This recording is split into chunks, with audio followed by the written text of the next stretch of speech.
Bonjour à tous, joyeux Thanksgiving, même si c'était hier à l'heure où sort cette vidéo.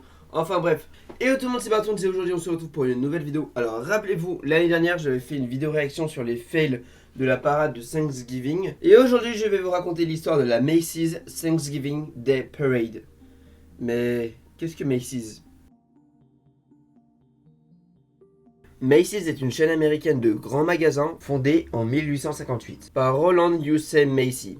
Le premier magasin ouvre ses portes dans Manhattan à New York et l'enseigne est devenue l'une des plus emblématiques des États-Unis. Macy's est surtout connu pour son magasin phare de Herald Square, l'un des plus grands au monde, ainsi que pour des événements culturels majeurs comme le défilé de Thanksgiving de Macy's, lancé en 1924, est aujourd'hui une tradition nationale. En 2025, Macy's comporte environ 450 magasins aux États-Unis, à Porto Rico et à Guam, employant environ 94 000 personnes et réalisant un chiffre d'affaires annuel de plus de 25 milliards de dollars. Macy's est également reconnu pour ses vitrines de Noël spectaculaires et son influence sur la culture commerciale américaine. La première Macy's Thanksgiving Day Parade a eu lieu en 1924 principalement pour marquer le début de la saison des achats de Noël et attirer les clients vers le grand magasin Macy's à New York. Cette tradition a été lancée pour plusieurs raisons. Il y a stimuler les ventes de Noël. À l'époque, Macy's voulait encourager les New-Yorkais à faire leurs achats de Noël plus tôt et à venir dans leurs magasins. La parade était une façon spectaculaire de lancer la saison des fêtes et se démarquer de la concurrence. Il y a aussi célébré l'immigration et la diversité. Beaucoup d'employés de Macy's étaient des immigrants européens, qui apportèrent avec eux des traditions et des défilés festifs. La parade était aussi une manière de célébrer cette diversité et de créer un événement inclusif pour toute la communauté. Inspiration des défilés européens. Les défilés de rue comme ceux du carnaval ou défilés locaux en Europe ont inspiré Macy's pour organiser un événement similaire à New York, avec des chars, des fanfares et des costumes. Créer un événement familial. Macy's souhaitait offrir un spectacle gratuit et joyeux pour les familles, renforçant ainsi son image de marque et sa popularité auprès du grand public. Le succès fut immédiat. La parade a attiré plus de 250 000 spectateurs dès la première année, et elle est rapidement devenue une tradition annuelle, évoluant avec l'ajout des célèbres ballons géants dans les années 1927 et 1928. Comme je l'ai dit, le défilé de la Thanksgiving de Macy's est une tradition américaine emblématique, créée en 1924 à New York, organisée par les employés de Macy's pour célébrer l'ouverture de leur nouveau magasin phare à Herald Square, alors le plus grand magasin du monde, et pour lancer la saison des achats de Noël. La première édition a rassemblé des animaux du zoo de Central Park, des fanfares et 3 ballons avec un parcours allant de la 145e rue jusqu'à Macy's sur la 34e rue et Broadway. 3 ans plus tard, en 1927, des ballons géants remplis d'hélium sont devenus une caractéristique majeure du défilé, avec Félix le chat comme premier ballon géant. Ces ballons étaient initialement lâchés dans le ciel à la fin du défilé. Ils ont failli causer un crash aérien, ce qui a conduit à les dégonfler et à les réutiliser les années suivantes. Le défilé a connu un succès immédiat, attirant des millions de spectateurs chaque année et devenant un symbole des fêtes de fin d'année aux États-Unis. Il a été suspendu pendant la Seconde Guerre mondiale en raison des restrictions en caoutchouc et de l'hélium, mais a repris ensuite avec encore plus d'enthousiasme. Aujourd'hui, le défilé attire plus de 3,5 millions de spectateurs sur place et plus de 50 millions de téléspectateurs. Il met en scène des chars spectaculaires, des ballons géants représentant des personnages populaires, des fanfares et des performances de célébrités, marquant officiellement le début de la saison des fêtes en Amérique. En 1927, c'était le premier accident d'une longue liste que je vais vous citer. En 1929, le ballon Lapdog s'échappe de sa leste près de la 90e rue. Gobble de Torquay heurte un panneau No Parking à la 58e rue et se dégonfle retiré du défilé. En 1931, le ballon The Turk se déchire en deux après avoir heurté un panneau électrique. En 1932, le ballon Tomcat s'accroche à un avion envoyant l'appareil en vrille. En 1933, Andy the Alligator perd sa queue. Gulliver the Gobble a le nez percé mais est réparé. En 1936, Father Knickerbocker reste coincé sous une ligne de train surélevée, son bras gauche tombe. En 1957, Snoopy et Underdog sont percés par des réverbères, c'est des lampadaires. En 1985, Kermit the Frog a le ventre déchiré par un arbre. En 1986, Superman perd une main, Raggedy Ann arrache un réverbère, Betty Boop s'effondre à quelques mètres de l'arrivée. En 1993, Sonny the Hedgehog heurte un réverbère à Columbus Circle, blessant une fillette et un policier. Woody Woodpecker et Spider-Man subissent aussi des dégâts. En 1997, l'année la plus grave. Cat in the Hat heurte un réverbère, une partie de la structure tombe sur la foule, blessant grièvement une spectatrice, la plongeant dans un coma d'1 mois.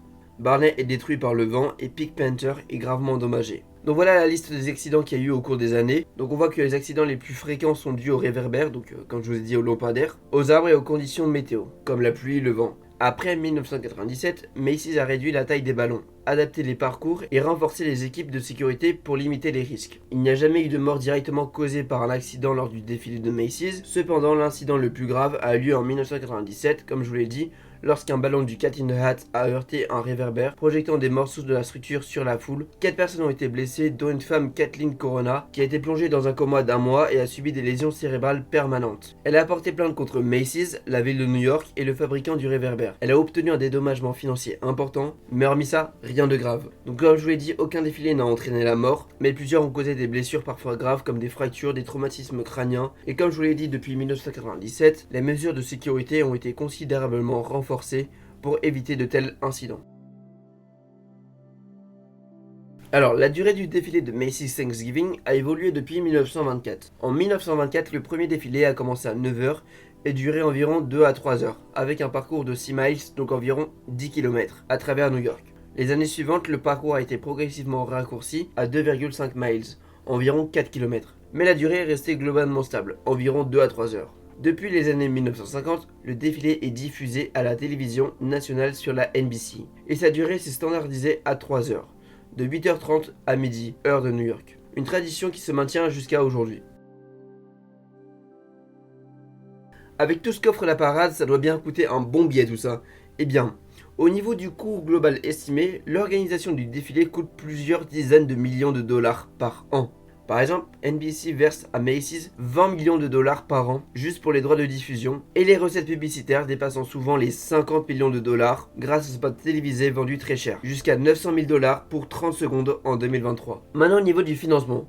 Le défilé est principalement financé par Macy's et ses partenaires, sponsors de chars et de ballons, et les revenus publicitaires de NBC. Les coûts incluent la sécurité, la logistique, la fabrication et l'entretien des ballons, les performances artistiques et la diffusion télévisée. Voici un exemple de coût. Un ballon géant peut coûter entre 100 000 et 500 000 dollars à fabriquer et à entretenir. Les chars et les performances live, donc fanfares, célébrités, représentent aussi une part importante du budget. Donc en gros, le budget total du défilé serait entre 30 et 60 millions de dollars par an, selon les années et les partenariats. Juste pour que vous vous rendiez bien compte de l'évolution du budget, donc en 1924, le premier défilé était un événement local, organisé par les employés de Macy's avec un budget très limité de quelques milliers de dollars, principalement pour les costumes, la fanfare et les animaux du zoo. Dans les années 1930-1950, avec l'introduction des ballons géants, l'augmentation progressive des coûts, donc fabrication, hélium, sécurité, le budget reste confidentiel, mais on estime qu'il atteint plusieurs centaines de milliers de dollars par an. Donc dans les années 80, le défilé parvient à un événement télévisé national, le budget dépasse les 5 millions de dollars par an, incluant la production télé, les célébrités et la sécurité.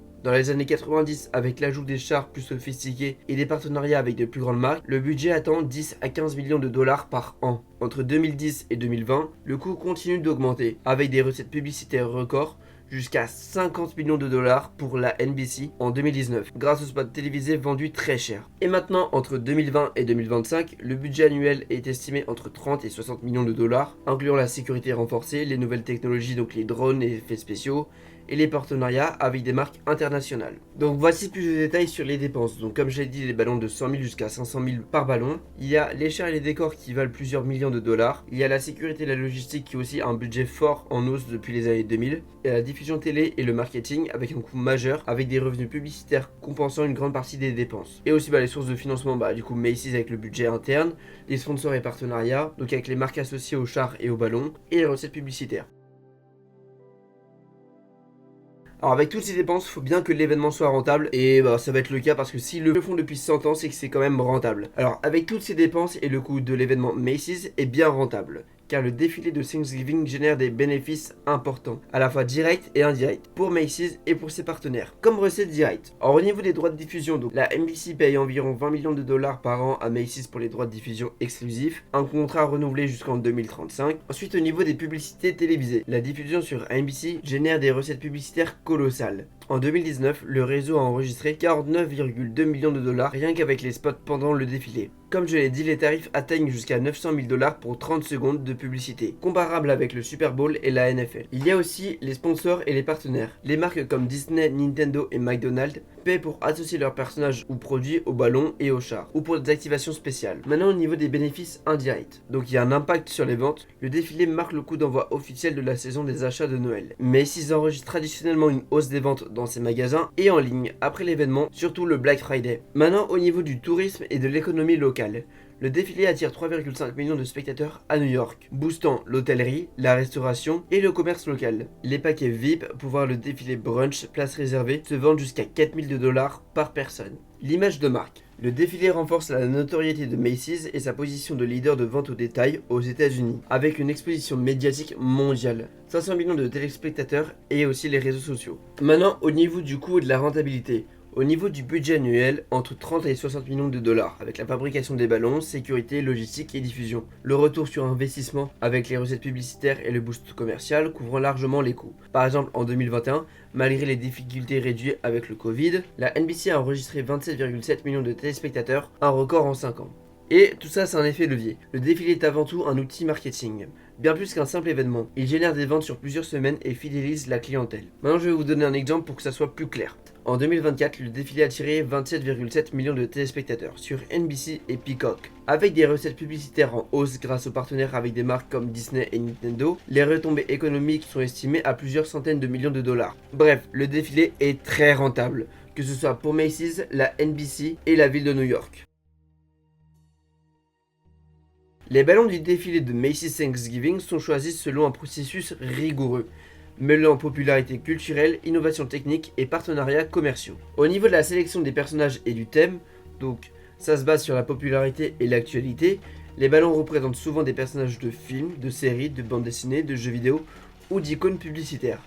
Très populaires auprès du public, surtout des enfants et des familles, comme par exemple Snoopy, Mickey Mouse, Spider-Man ou Pikachu, ou des personnages récents comme Bluey ou Minnie Mouse.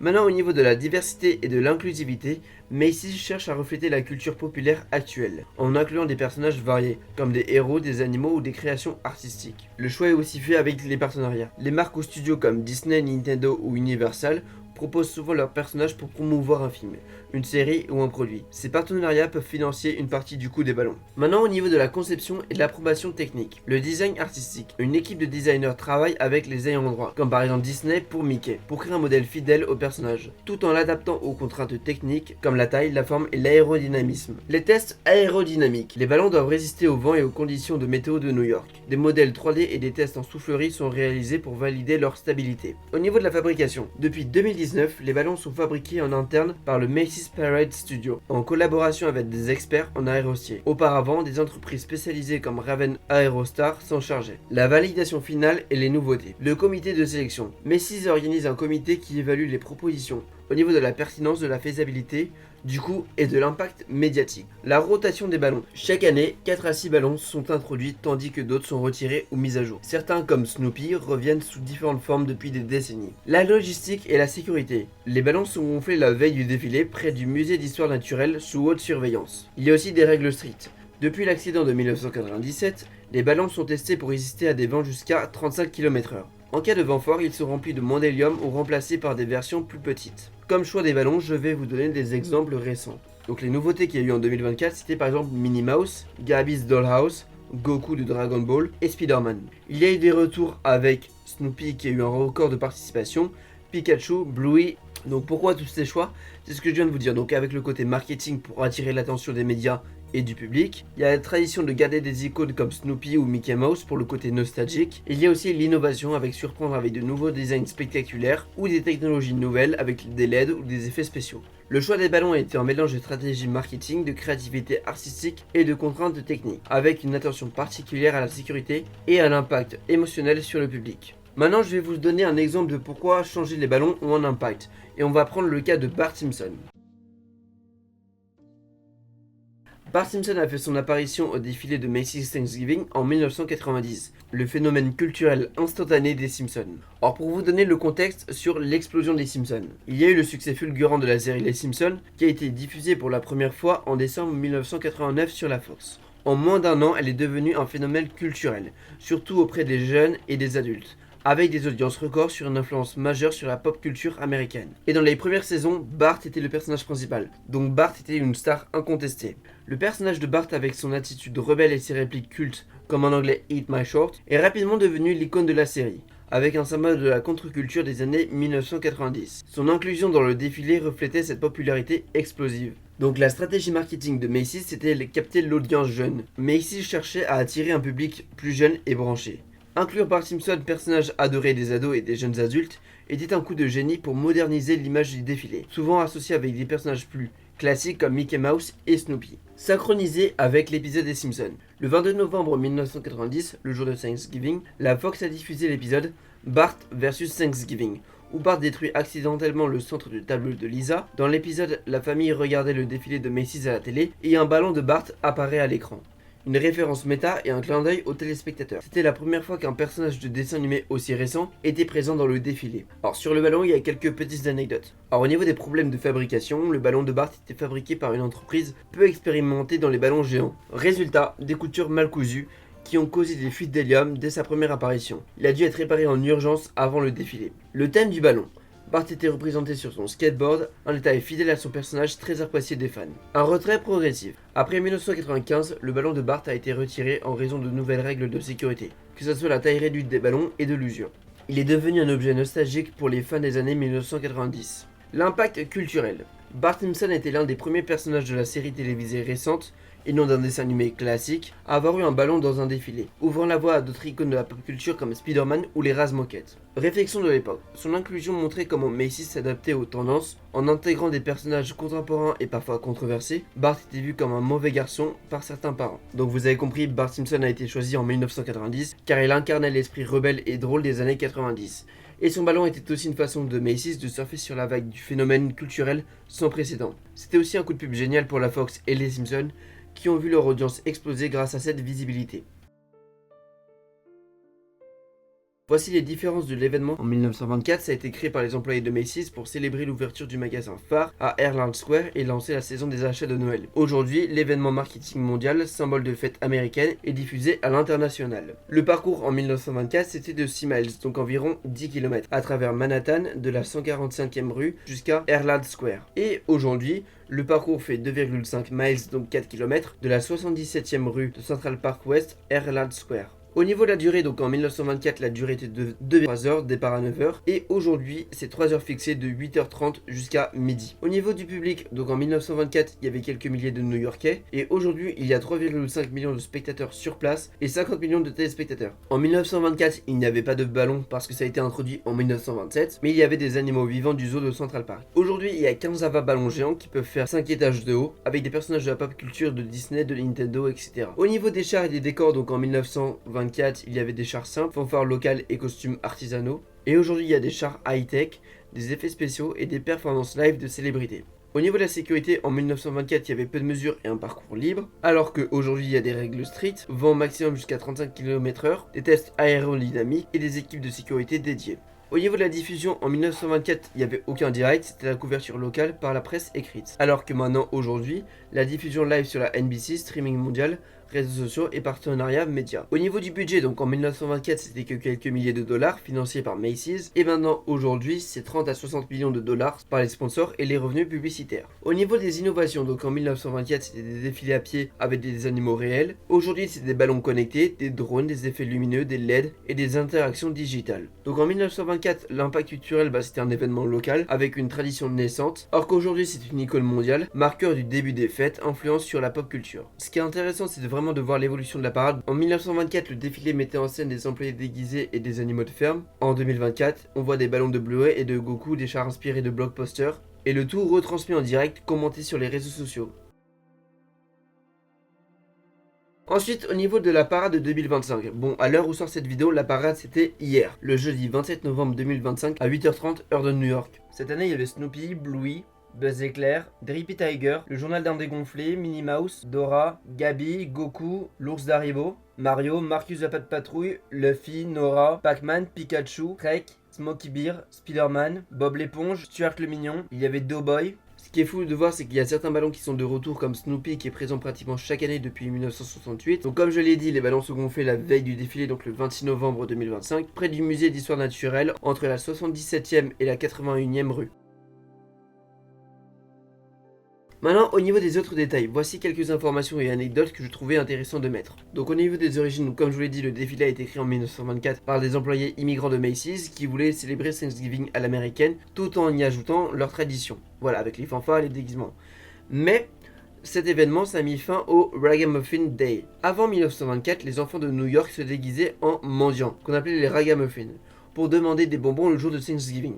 Le succès du défilé de Macy's a fait disparaître cette tradition, jugée comme trop désordonnée. Le ballon le plus ancien, comme j'ai dit, c'est Snoopy, qui détient le record de participation depuis 1968, avec plus de 40 participations sous différentes formes. La taille des ballons, certains mesurent jusqu'à 5 étages de haut et pèsent 360 kg. Il y a par exemple comme anecdote marquante, un avion a percuté un ballon en vol, donc c'est un dragon, le décapitant. Le pilote a ramené les restes pour toucher la prime de 25 $ promis par Macy's. En 2020, un défilé virtuel. À cause du Covid-19, des ballons filmés séparément et des performances préenregistrées. Au niveau des traditions et des rituels, il y a le gonflage des ballons. Donc comme je vous l'ai dit, ça se passe la veille du défilé. Le public peut y assister gratuitement au gonflage des ballons près du musée d'histoire naturelle de New York. C'est devenu un événement à part entière. Ensuite, l'arrivée du Père Noël.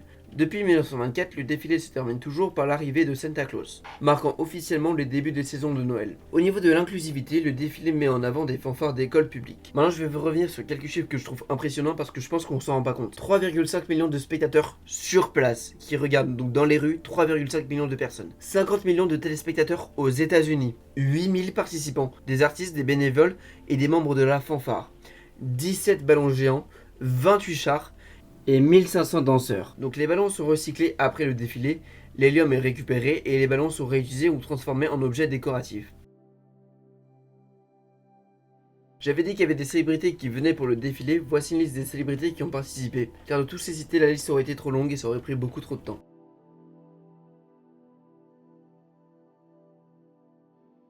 Voilà, j'ai fini de vous raconter l'histoire de la Macy's Thanksgiving Day Parade. J'espère que ça vous a plu, j'espère que vous avez appris des choses, etc.